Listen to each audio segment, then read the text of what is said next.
नमस्कार। ब्रेक के बाद आपका स्वागत है और अब हम बात करेंगे एक ऐसे मुद्दे की जिसका जो असर है वो हर घर में होने वाला है। हर घर में बड़े बुजुर्ग हैं और वहाँ अभी आपने देखा होगा कुछ दिन पहले इंश्योरेंस रेगुलेटर ने एक नया नियम लेके आए हैं। नियम यही है कि आपकी जो प्रीमियम है उसमें बढ़ोतरी में 10% पर कैप है। यहाँ पर कुछ इंश्योरेंस कंपनियों ने इसका विरोध जरूर किया था, लेकिन इसके क्या मायने हैं और खासकर कस्टमर्स के लिए इसमें क्या फायदा होने वाला है, इस पर चर्चा करने के लिए हमारे साथ जुड़ गए हैं शैलेश कुमार इंश्योरेंस समाधान से। शैलेश जी, आपका बहुत बहुत स्वागत है ईटी नाउ स्वदेश के इस खास शो में।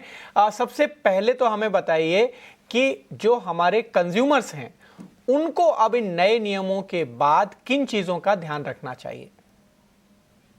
See, one is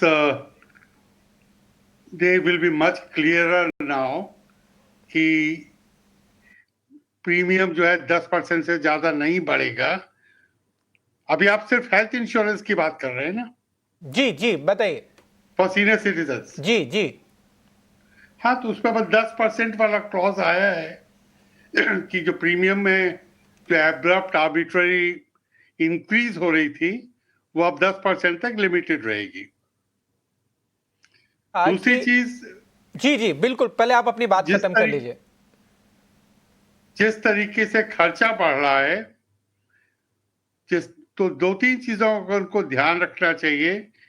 जब भी वो हॉस्पिटलाइज हों तो do not go for the deluxe room और द बिगर रूम, क्योंकि लिमिटेड पैसा होता है and they have to understand जितना बड़ा वो रूम लेंगे all expenses will be related to that. That means यदि आप 10,000 वाला रूम ले रहे हैं तो आपके एक्सपेंसेस जो मेडिकल डॉक्टर विजिट है, जो रिलेटेड एक्सपेंसेस है, वो भी ज्यादा ही होते हैं। लेकिन यदि आप ट्विन शेयरिंग में जाते हैं जहां पर आपके 2 लोग रह रहे हैं या 4 लोग रह रहे हैं, वही सारा पैसा 4 लोगों में डिस्ट्रीब्यूट होता है, तो आपके कम पैसे खर्च होंगे। तो इस चीज का हमेशा ध्यान रखें कि आप किस तरीके का रूम ले रहे हैं।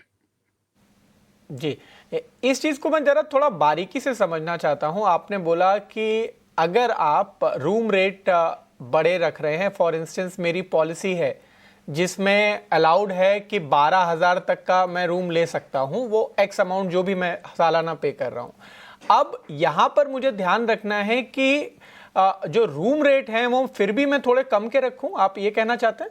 बिल्कुल, मैं यही यदि किसी की लिमिट 5 लाख या 10 लाख रुपए का उसने समय श्योर ले रखा है, वो जितनी जल्दी एग्जॉस्ट हो जाएगा उतना ज्यादा टेंशन बढ़ेगा। तो अपने लिमिट को एग्जॉस्ट ना होने दें, अपने ज्यादा से ज्यादा अपने पास कवर रखें। जो खर्चा एक हॉस्पिटल में 10,000 रुपीज में यदि 5 लाख रुपए में हो रहा है, वही एक्सपेंस यदि आप ट्विन शेयरिंग में जाएंगे वही खर्चा आपका 3 लाख में हो जाएगा। तो बहुत सारे लोग बिकॉज उनको एंटाइटल्ड है कि वो ज्यादा बड़े से बड़ा रूम ले सकते हैं, तो they go for the maximum capacity जिसकी जरूरत नहीं होती। तो इट इज बेटर जब भी आप हॉस्पिटलाइज हो तो आप कम रूम रेंट वाले ऑप्शन पे जाएं।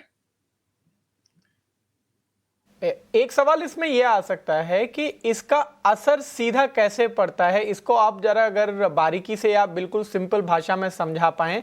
आपने बोला जैसे मेरी लिमिट अगर 5 लाख की है, मैं 10,000 के रूम के बजाय 8,000 के रूम पे जाऊं, ट्विन शेयरिंग पे जाऊं, लेकिन इसका फाइनल असर मेरे ऊपर कैसे पड़ेगा? अब तो कैप भी हो गया है 10% का हर साल का प्रीमियम। ये तो प्रीमियम इंक्रीज वाली बात हुई। सपोज किसी का प्रीमियम 50,000 रुपए, 2023 में क्या हुआ कि जिनका प्रीमियम 30,000 था, आर्बिट्रली उनका प्रीमियम 45,000 हो गया। तो उसके कारण से बहुत सारे लोगों का ऑब्जेक्शन आया, बहुत सारे लोगों का बजट डिस्टर्ब हो गया।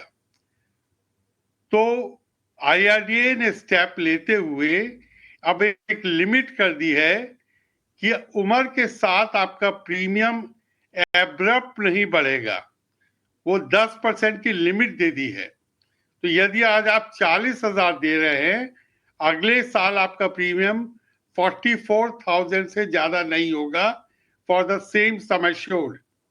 आज हस्बैंड वाइफ यदि 5 लाख रुपए का इंश्योरेंस लेते हैं जो उनका चल रहा है, उसको let's say they are paying 40,000 और 45,000, नेक्स्ट ईयर दे नो ये 50,000 रुपए से ज्यादा नहीं होगा। लेकिन पहले क्योंकि ऐसा लिमिट नहीं थी, कंपनीज अपने एक्सपीरियंस के बेसिस पर प्रीमियम को 15,000 20,000 रुपए बढ़ा सकती थी यदि वो उसको जस्टिफाई कर सके कि पिछले साल उनका एक्सपीरियंस खराब रहा। आपने एकदम जटिल चीज को आसान भाषा में समझाया, इसके लिए बहुत बहुत शुक्रिया। तो ये जो नियम है उसके साथ साथ आपको एहतियात भी बरतना है और जैसा कि हमारे गेस्ट ने सजेस्ट किया, इन सारी सावधानियों का ध्यान रखते हैं। बहुत बहुत शुक्रिया सर हमारे साथ जुड़ने के लिए और इन सबको समझाने के लिए। इसके साथ ही